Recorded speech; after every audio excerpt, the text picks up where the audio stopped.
Hi Cancer, welcome, welcome. Tingnan natin kung ano yung mensahe sa'yo. Be open-minded po, hindi po halos lahat makaresonate. Thank you nga po pala sa mga nag-subscribe, lalo na sa mga bumabalik. Maraming pong salamat. Give me the message for Cancer. Ano yung mensahe sa'yo? Give me the message for Cancer. Ano yung mensahe sa'yo?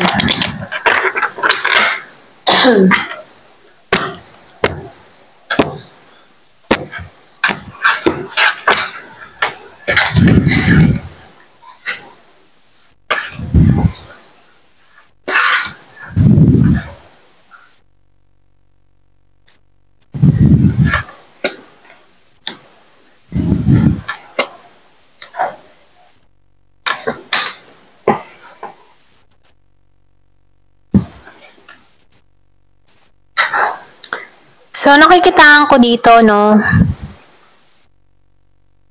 Meron kang kahilingan dito na matutupad, okay? Pero ngayon, hindi pa to masyadong malinaw, ano? Kasi nakikitaan ko dito na plano mo pa lang to.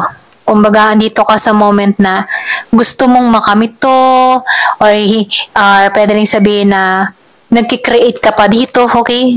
Kumbaga, nafe-feel ko dito yung plano. Meron kang magandang plano na gusto mong mangyari para sa hinaharap at ito yung naghihintay, okay? So, nakikitaan ko rin dito, merong purpose ang lahat kung bakit may time na nakaranas ka ng mga kalungkutan, nakaranas ka dito ng pagsubok sa buhay, okay? May mga dahilan kung bakit naganap to sa'yo. So, nakikitaan ko rin dito, nabuksan ang kaisipan mo, okay? About sa spiritual or pwede rin sabihin kinakatok ka or ginising ka dito, okay? So, nakikitaan ko rin dito yung renewal dun sa iba. Yung iba sa inyo na sa healing process, okay? So, nakikitaan ko dito nakaranas ka ng breakup or pwede rin sabihin na dito ka sa pagsubok na hinihilo mo yung puso mo sa mga nangyari, okay? So, nakikita ko dito yung iba sa inyo, nakaranas ng rejection, or pwede rin sabihin iniwan, niloko, or pwede rin sabihin na ikaw ay inabando na dito. Yung iba sa inyo, no, ito rin nafe-feel ko.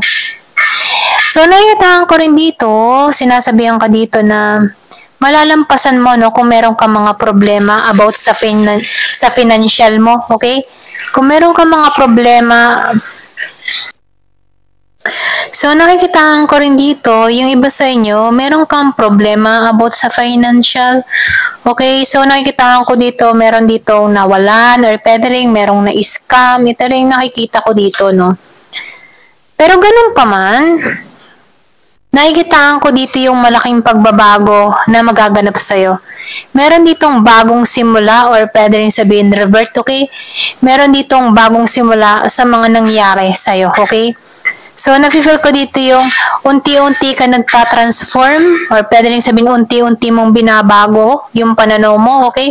So, nakikitaan ko dito yung pagtutulak mo sa positibo, okay? Parang tinutulak mo yung sarili mo sa positibo or pwede rin sabihin sa positive mindset, okay? So, nakikitaan ko rin dito, no, yung iba sa inyo, meron kang magandang balita na maririnig. Meron ako nakikita ng travel dun sa iba or pwede rin sabihin may apply ka sa ibang bansa. So, meron ditong travel na parating sa'yo. So, nakikitaan ko rin dito, yung iba sa inyo, malakas ang karisma, okay? Pwede rin sabihin na habulin ka ng babae, habulin ka ng lalaki, ano? So, nafe-feel ko dito yung lakas ng karisma mo, okay? So, tingnan pa natin kung ano pa yung mensahe sa'yo. Give me the message for Cancer. So, not.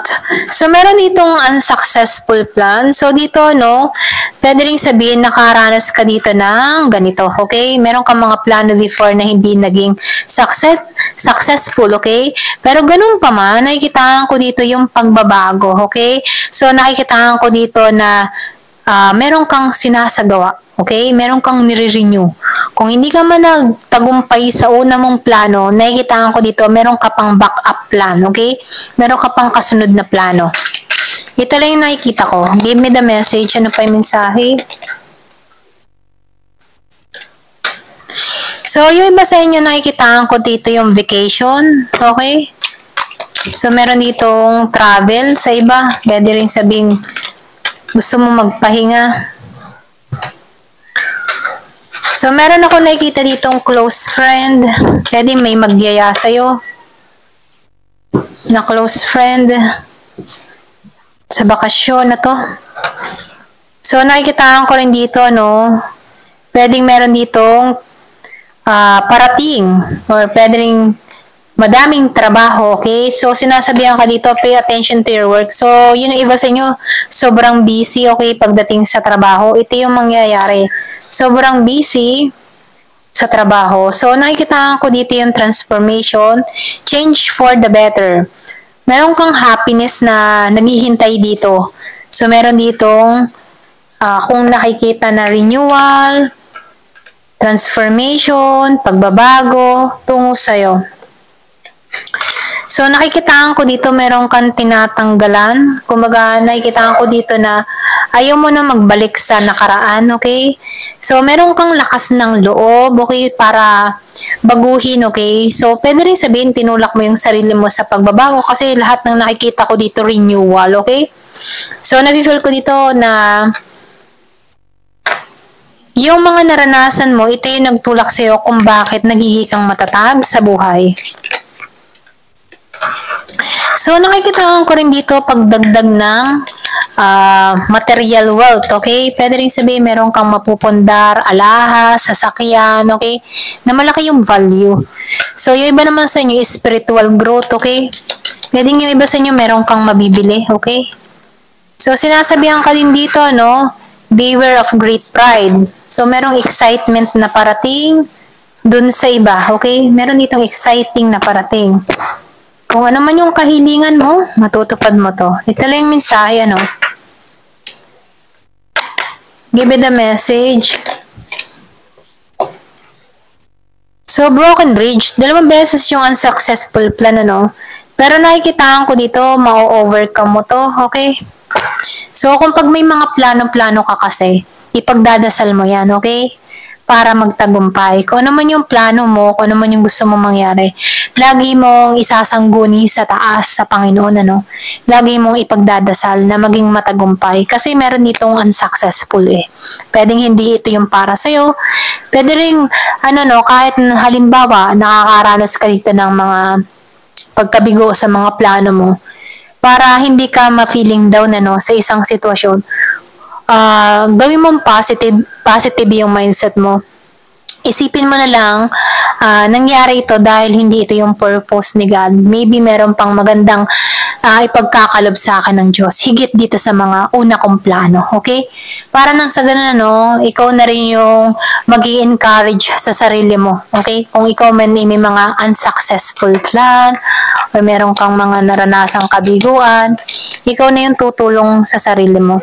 So, nakikita ko dito, meron ditong bagong oportunidad, lalo-lalo na sa business, okay? Yung iba sa inyo, nakikita ko dito yung merong pagsilang or pwede rin sabihin, meron ditong magbubuntis, okay? May nagpaparamdam dito ng pagbubuntis, okay?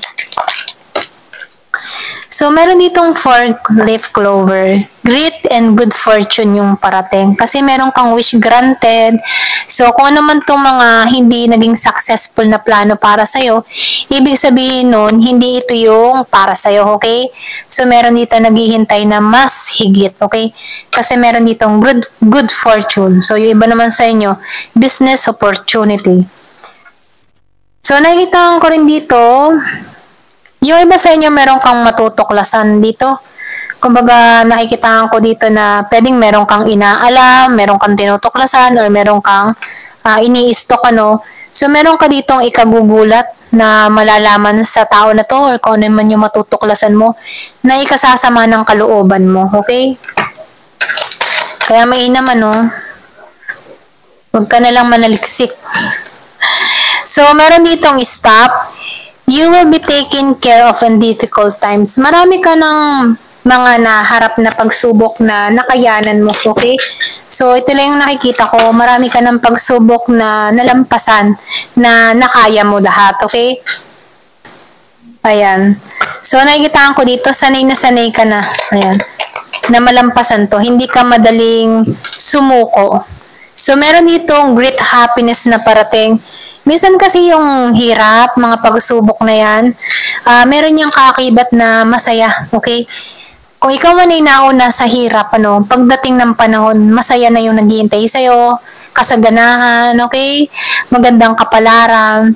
Kasi meron ditong change for the better. Ibig sabihin, meron ditong maganda na naghihintay na makakabuti para sa'yo, okay?